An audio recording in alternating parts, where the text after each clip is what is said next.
Bienvenue sur le podcast Liberté Libérale. Je suis Aurélie, psychologue entrepreneur. Pendant longtemps, j'ai fait ce qu'on attendait de moi, jusqu'au jour où je me suis autorisée à sortir du cadre et à m'épanouir pleinement. Avec ce podcast, j'aimerais vous aider à créer une activité qui vous ressemble. Alors ensemble, incarnons les thérapeutes de demain.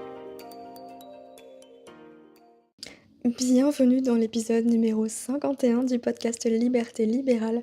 Je suis ravie de vous retrouver après des mois sans épisodes. Là, on va entrer dans une ère bien plus organisée, c'est ce que je vous dis à chaque fois, je sais. Mais là, croyez-moi, pour les 3 prochains mois, j'ai le contenu qui est prévu.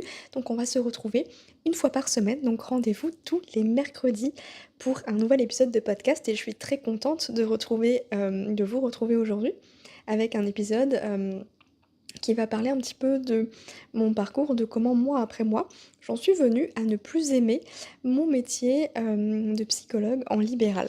Parce que là, ça va bientôt faire 1 an que j'ai fermé mon cabinet, que j'ai définitivement arrêté. Et je peux vous dire que ça a été la meilleure décision de ma vie. Je vais vous partager un petit peu toutes les réflexions, ce par quoi je suis passée, parce que je sais que c'est peut-être quelque chose qui vous questionne aussi. Donc si ça peut vous aider, eh bien j'aurai mission accomplie, comme on dit.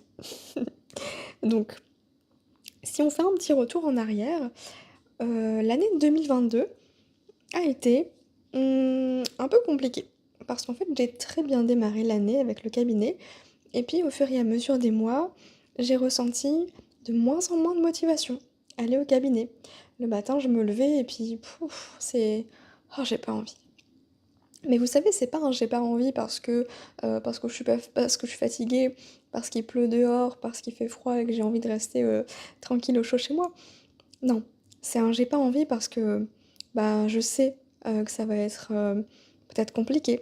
Je commençais à avoir de l'appréhension de retrouver certains patients parce que patients compliqués, pas forcément très motivés à avancer, problématiques de plus en plus lourdes aussi à accompagner. Et là où je me suis rendu compte qu'il y avait vraiment un problème, c'est quand finalement j'étais contente de voir que j'avais un lapin ou une annulation dernière minute. Et là je me suis dit, quand même. Non mais quand même. T'as ouvert ton cabinet, t'es à ton compte. Les annulations, les lapins dernière minute, c'est c'est du chiffre d'affaires de perdu, c'est du temps de perdu, c'est des créneaux en moins pour des patients qui auraient, voulu prendre ce temps-là et toi, t'es contente. Donc je me suis dit: il y a un petit truc bizarre» et puis, bah, j'ai continué un petit peu comme ça, la tête dans le guidon et ensuite sont arrivées les fameuses migraines du week-end. Faut savoir que chez moi, quand il y a un truc, qui va pas et que je ne veux pas voir, et ben, mon corps me l'envoie avec des maux de tête. Des bonnes migraines où je dois rester couchée toute la journée, sans son, sans lumière et avec un médicament et voilà, hein, je peux rien faire d'autre que rester couchée, littéralement. Et il y avait aussi cette pression, du résultat. Je sentais le poids des attentes des patients sur mes épaules et ça devenait de plus en plus insupportable finalement parce que non seulement il y avait des problématiques de plus en plus lourdes, mais il y avait une envie aussi que ça puisse aller hyper vite. Un petit peu comme on irait chez le médecin, donner nos symptômes et puis hop, il nous file une boîte de médoc et dans une semaine c'est fini. Vous le savez si vous m'écoutez, bah, la thérapie c'est pas ça, hein, ça prend du temps et c'était pas compatible, hein, du coup, avec ce que les gens, auraient voulu. J'aurais bien aimé, hein, avoir cette baguette magique, et du coup, il y avait une certaine attente, qui était de plus en plus insupportable, hein, à porter. Même quand on recadre et cetera, bah, mine de rien, heu, bah, quand ton patient, il arrive en face de toi et puis il te dit: «Bah, ça fait 3 semaines que je fais vos exercices, que je fais ce que vous me dites, mais il y a rien qui va, il y a ça marche pas». Bah, le message un petit peu, non verbal que tu entends derrière, c'est, bah, en fait, vous êtes nuls, hein, vous êtes pas efficace. On s'entend, ça c'est le syndrome de l'imposteur qui revient et cetera et cetera. Mais je sais que ça vous parle aussi donc je vous en parle, en toute transparence. Bref, tout ça a fait que c'était compliqué à gérer et clairement ce manque de motivation faisait que, bah, j'appréhendais le cabinet heu, même pas la veille, mais des jours avant. C'est-à-dire que moi, j'allais au cabinet le mardi et le vendredi. Le dimanche soir, j'avais déjà cette angoisse de me dire, «Allez, la semaine recommence quoi, j'ai pas envie quoi». Donc au début, je me voilais la face, hein. Je me disais: «Bah, c'est parce que je suis fatiguée, c'est que j'ai besoin de vacances». Donc j'ai commencé à prendre un peu de vacances et au final, quand je revenais de vacances, ben, j'avais encore moins envie, finalement. Donc bah, du coup, j'ai fait d'autres stratégies, j'ai réduit un peu mes créneaux horaires, j'étais pas du tout de matin, donc au lieu d'ouvrir mon cabinet à 9 heures, j'ai finalement décidé de l'ouvrir à 10 heures. J'ai décidé de prendre que vraiment maximum 6 patients dans la journée et surtout pas d'affilée, hein, parce que sinon, j'étais HS le soir.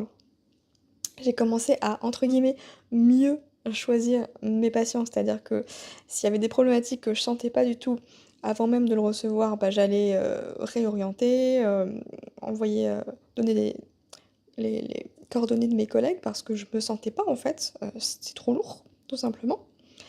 Et du coup, je les ai enlevés sur mon site internet aussi, les problématiques, que j'avais plus envie de traiter, bah, je les ai enlevées sur mon site, hein, histoire qu'on m'identifie pas à ça, hein, clairement. Le problème, c'est qu'en faisant ça, en réduisant ses créneaux horaires, en affinant un petit peu les problématiques qu'on veut accompagner, hein. En général, on veut des trucs plus légers. Le problème, c'est que les gens, ils vont de plus en plus mal. Donc en général, les patients qui viennent nous voir, c'est pas, pour apprendre à se connaître, quelque chose de léger dans l'introspection, le dev perso, tout ça, tout ça. Donc du coup, bah, on se retrouve vite à un plafond financier parce que, bah, on est en train, entre guillemets, «d'échanger son temps contre de l'argent». Donc bah, forcément, au bout d'un moment, si, bah, il y a pas de consulte, il y a pas d'argent, hein, littéralement. Et avec tout ça, finalement, j'étais en train de me demander vraiment: «Mais est-ce que c'est mon métier que j'aime plus ou est-ce que c'est autre chose?» Et littéralement, je continuais encore à lire des bouquins de psycho, à m'intéresser à plein de trucs parce que j'adore ça, vraiment. Donc je sentais bien que c'était pas une question de, je suis pas à ma place ou j'aime plus mon métier. Non, pas du tout.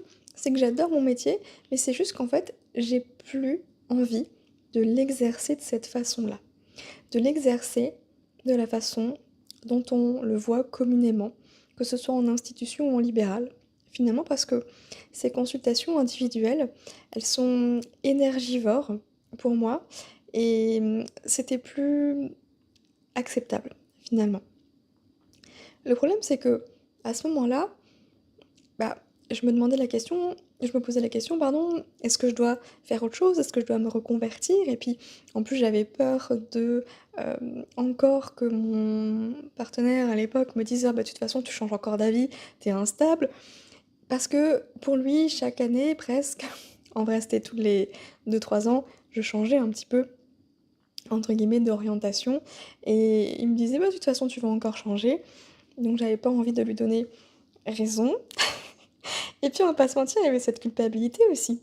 Bah, la culpabilité de pas réussir à faire comme les autres thérapeutes, comme mes collègues qui eux, ben, ils bossent de, 8 heures à 20 heures, ils se prennent 10 à 12 patients, d'affilée et puis en plus le soir, ils vont encore boire un coup avec leurs amis. Mais moi, je rentrais le soir, même avec juste, 5 patients dans la journée, j'avais plus envie qu'on me parle quoi, c'était plus possible. J'étais plus dans, l'écoute, j'étais vidée, en fait, c'était simple, j'étais complètement vidée, à tel point que je savais très bien que si on me proposait, je sais pas, une sortie entre amis, le vendredi soir, bah, c'était non, c'était même pas possible parce qu'après une journée au cabinet, je suis en mode zombie, en fait, donc à quoi bon?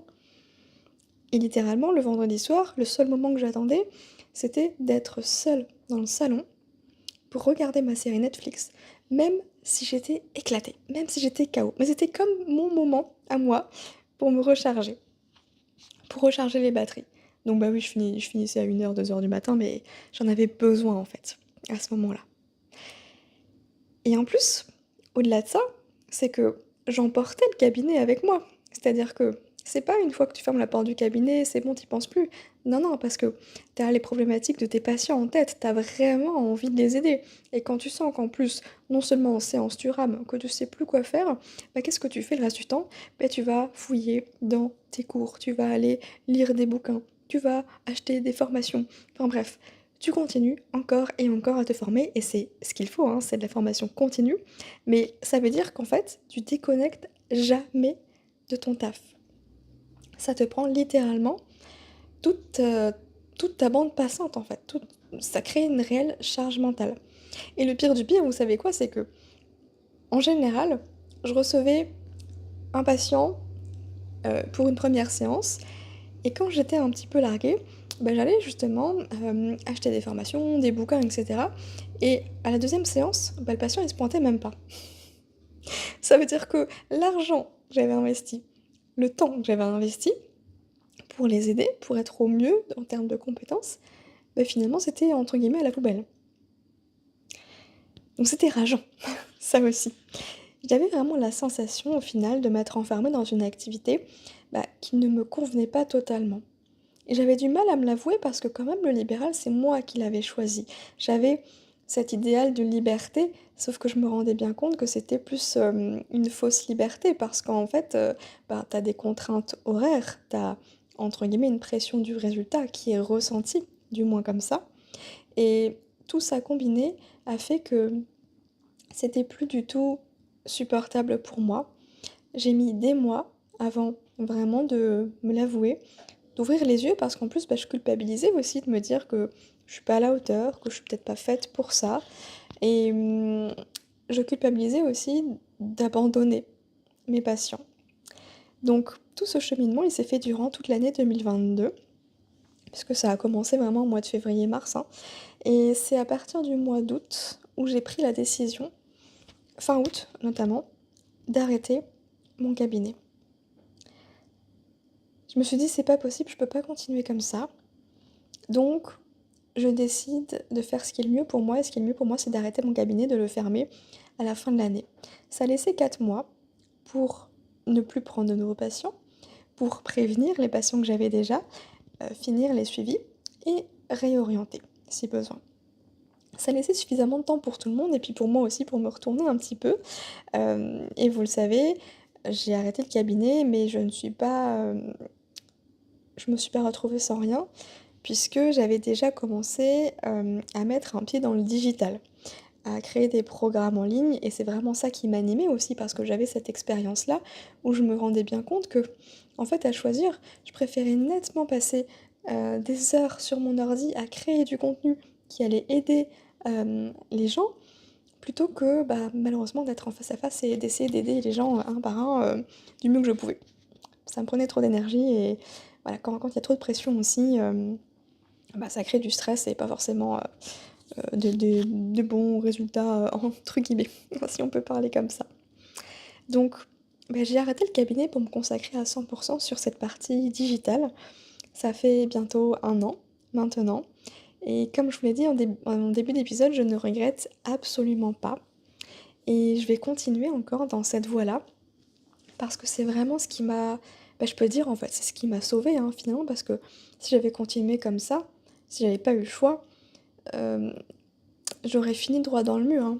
C'est moi qui aurais dû consulter un psy et la raison, ça aurait été le burn-out, donc non merci, quoi. Et je sais que vous êtes beaucoup aussi, dans cet entre-deux où vous vous sentez coincé dans votre libéral parce que c'est plus ce dont vous avez envie. Ça vous a peut-être convenu à un moment donné dans votre carrière et aujourd'hui vous avez envie d'autre chose. Vous avez envie de plus et surtout de vous dégager plus de temps pour votre famille ou ne serait-ce que pour vous aussi. De vous dégager plus de revenus aussi, mais sans forcément devoir prendre plus de patients parce que, c'est quand même un modèle économique qui est limité, hein, au final et je sais que vous avez envie de vivre votre vie dès maintenant. Vous avez des projets incroyables pour avoir échangé avec plusieurs d'entre vous lors des interviews que j'avais proposées. Merci encore pour ça et ma mission vraiment, c'est de pouvoir vous accompagner à vous créer cette activité qui vous ressemble, même si elle est hors cadre, hors norme par rapport à ce que la société, véhicule de nos métiers de thérapeute. Mais notre santé mentale, elle a pas de prix et on a souvent tendance un petit peu à la mettre de côté. On s'occupe très bien des autres, mais alors, notre santé à nous, ben, on verra plus tard. Hein, c'est le fameux, «Oui, oui, on verra plus tard». On le met sur la to-do list, mais finalement, il y a toujours autre chose qui passe en priorité. Et on peut se le dire, si on prend pas soin de nous dès maintenant, enfin, au bout d'un moment, si la santé, elle est plus là, qu'elle soit physique ou mentale d'ailleurs, bah, de toute façon, c'est le corps qui nous arrête et on n'a plus le choix, hein. Un peu comme mes migraines où ça m'arrêtait complètement, je ne pouvais rien faire. Donc l'idée, c'est de se préserver aussi et peut-être qu'il y a pas forcément cette envie de votre côté de basculer à 100 en digital, mais plus d'alléger peut-être votre cabinet, votre libéral, en équilibrant un petit peu ces 2 activités-là et ça va être mon but justement de vous accompagner, de vous éclairer sur ce chemin qui peut être un petit peu flou, un petit peu sombre et parfois même obscur parce qu'on peut avoir des sacrées idées reçues aussi sur tout ça et je les ai traversées finalement toutes ces peurs, tous ces doutes donc croyez-moi, on va en parler dans les prochaines semaines. C'est pour ça que le contenu est prêt, là pour les 3 prochains mois. Donc on va se redonner rendez-vous la semaine prochaine et sachez que si vous avez envie, de voir un petit peu ce que ça donne, mon activité digitale d'un point de vue chiffre d'affaires et cetera, comment ça se passe concrètement, eh bien je partage tout ça une fois par mois dans la newsletter qui s'appelle «Les coulisses de mon activité digitale». Ou simplement je vous partage, mon chiffre d'affaires, mes projets, mes échecs, mon état émotionnel aussi. Parce que tout ça, ça fait partie de la vie d'un entrepreneur et on n'en parle pas assez et encore moins dans le monde des du bien-être, de la thérapie. Donc vraiment, j'ai aucun tabou par rapport à ça. Donc si vous avez envie de découvrir un petit peu ce qui se cache derrière ce type de «business» entre guillemets, enfin, c'est pas entre guillemets, c'est un business, même si ça peut être un mot un peu péjoratif, mais faut pas oublier que derrière notre casquette de thérapeute, ben, quand on est à notre compte, on est aussi chef d'entreprise. Et ça, je l'ai réalisé très, très récemment, pour tout vous dire, la semaine dernière, à l'heure où j'enregistre cet épisode. Et c'est quand j'ai décidé vraiment de prendre ma casquette de chef d'entreprise que je me suis reconnectée vraiment à ma mission, à ma mission et à ma vision, qui est celle, bah, justement de vous amener, de vous aider à vous créer cette activité 2.0 comme j'aime l'appeler et pour ça, bah, j'ai l'école Liberté Libérale dont on parlera déjà, un peu plus tard, qui va évoluer, qui va changer, qui va devenir encore plus transformatrice, j'ai envie de dire et voilà. Donc je vous mets toutes les infos dans la description de cet épisode de podcast et petite nouveauté aussi, eh bien une fois par mois également, chaque dimanche, le premier dimanche du mois en général, je sors un vlog business. Donc je vous emmène directement dans les coulisses, de mon entreprise pendant un mois. Je filme un petit peu. Je me filme surtout en train de vous parler ce qui se passe, donc c'est, encore plus poussé que la newsletter. Donc si vous avez envie, beh, voilà, de voir un peu tout ça, concrètement, je vous mettrai également le lien de la chaîne YouTube en barre d'infos ou peut-être que vous écoutez cet épisode de podcast sur YouTube, donc vous avez peut-être déjà vu passer les vlogs business. Bref, voilà un petit peu pour, cet épisode d'aujourd'hui, le récap des nouveautés à venir. J'espère en tout cas que ça vous a plu, que ça vous aura parlé et comme toujours, n'hésitez pas, à venir me parler, à échanger, que ce soit par mail, sur Instagram ou autre, parce que ça me ferait très plaisir de pouvoir, bah, juste vous rassurer et de vous dire que vous n'êtes pas seul, que moi aussi j'ai vécu tout ça et que vous pouvez en sortir et je suis là pour vous montrer la voie, le chemin, dans tous les cas. Donc en attendant, je vous souhaite une très belle journée et puis je vous dis, à mercredi prochain.